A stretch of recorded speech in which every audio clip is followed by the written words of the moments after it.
I know there's a pretty big game that happened on Monday, and I happened to be down there in Atlanta. Hmm. So a lot of things happen. I mean, there's so many things to talk about Right. with this, and I know, we want our everyone watching this to have their comments here too. So I'm gonna go ahead and drop the link here in the chat so you guys can join us as well. But Hmm. obviously, where it starts is Ohio State won the national championship over Notre Dame. They won 34-13. I'm sorry, 34-23. And, it was a game that really had, I think, two different stories. There's a story the first half where Ohio State came out and looked dominant. And then the second half where they kind of let their foot off the gas a little bit and they kind of let Notre Dame come back in it. But Hmm. I don't know about you. I was never really worried. But I want to hear your just overall thoughts on the game, your overall takes on everything. Um. Well, congratulations to the guys on the team, the seniors on the team, Coach Ryan Day, and the rest of that staff. Um. I'm happy. I'm not surprised. Um. I honestly do. I mean, after Notre Dame's first drive, I knew we were going to win the game. I was very sure of it. Um. Yeah, there was a point in the game where Ohio State kind of like they didn't kind of let their foot off the gas. They did let their foot off the gas, and then any Mecca fumble also allowed Notre Dame some confidence. Some good scoring drive position during the second half, and allowed them to come back a little bit in the game. But even then, I still wasn't worried. Yeah. Um, even when they got cut it down to 8. My confidence never left me. I knew we were going to win that game very early. I'm just happy that they secured it and done it. You know? Yeah. So the first drive, Notre Dame comes out, 18 play, 18 play drive, score a touchdown, takes 9:45 off the clock. Mhm. Riley Leonard ran the ball 9 times on that drive.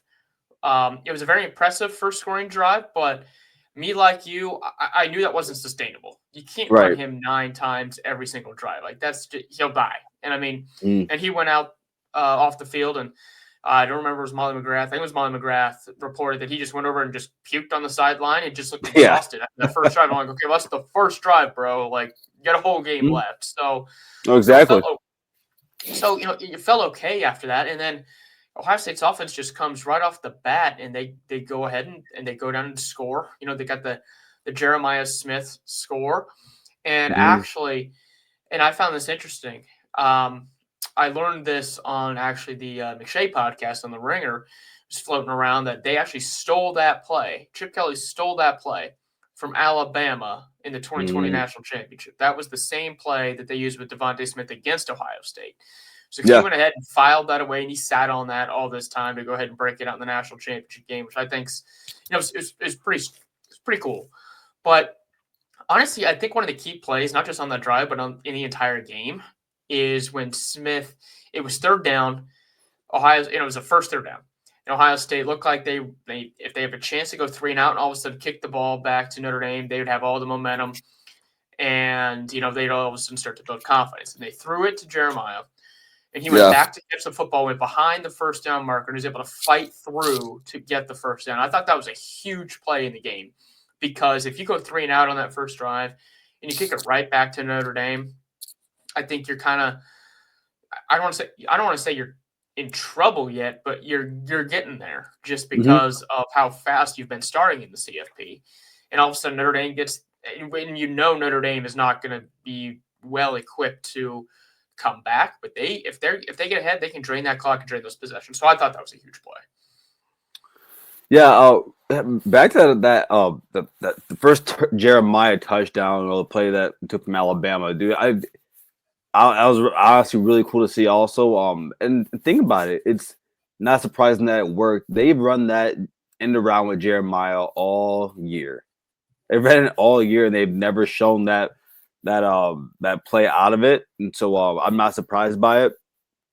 And I'm sorry, I was a little bit surprised by it, and it worked out perfectly. Yeah, clearly Notre Dame was surprised too.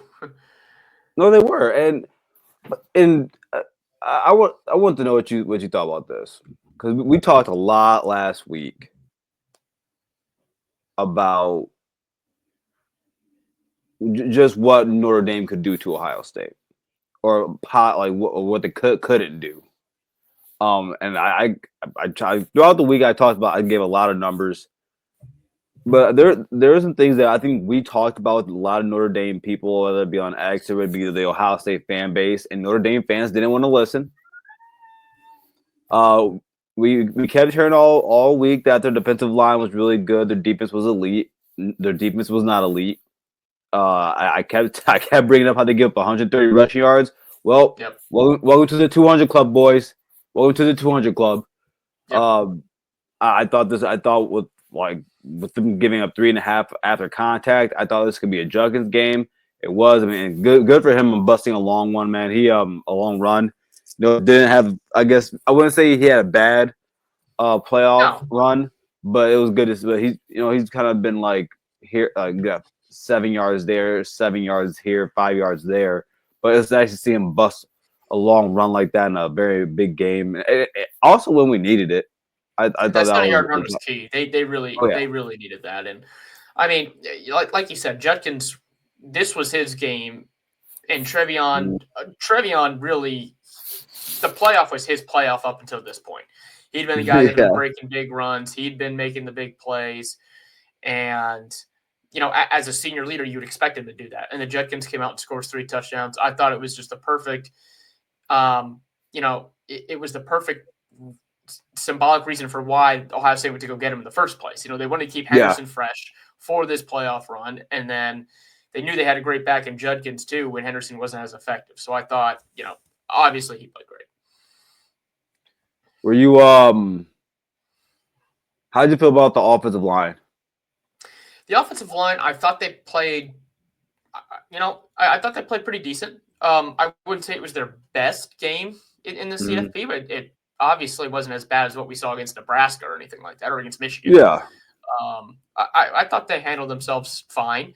Notre Dame didn't get, a ton of pressure, and they were able to move, they would move them enough up front to have that 200-plus yard game. So I thought they were still pretty darn efficient.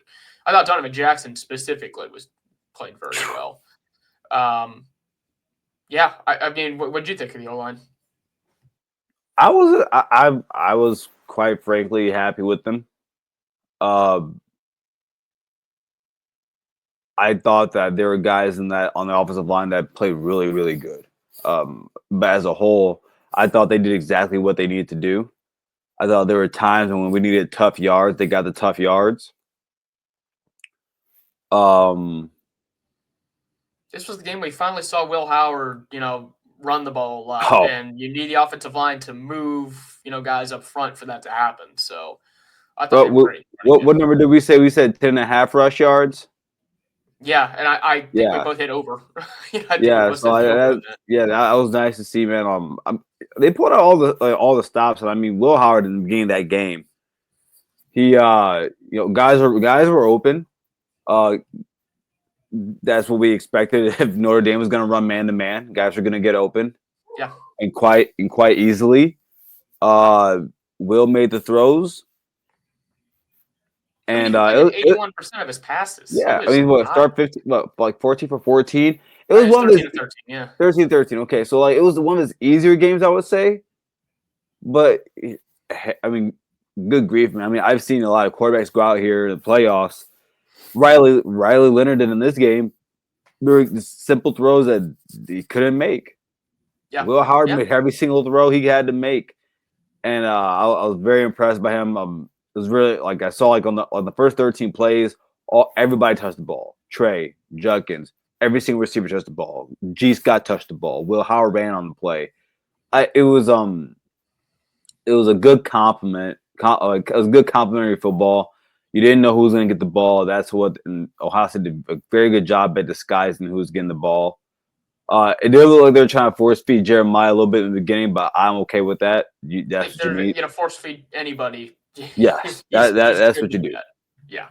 So I thought they played really well, man, and Chip Kelly did well, and yeah, the offense was the offense. I think it was Ryan Day's call to kind of tone it back a little bit in the second half after that Igbokwe which I didn't fumble. like.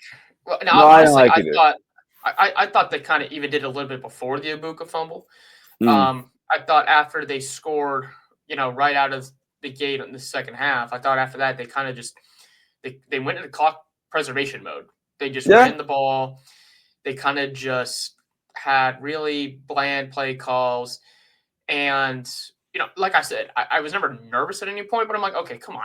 Like, I understand you want to bleed clock. You want to, Mm, you've got this big lead. You kind of want to get out of here with a win. But if you keep doing this, that's just an easy way for Notre Dame to stop you. So it was,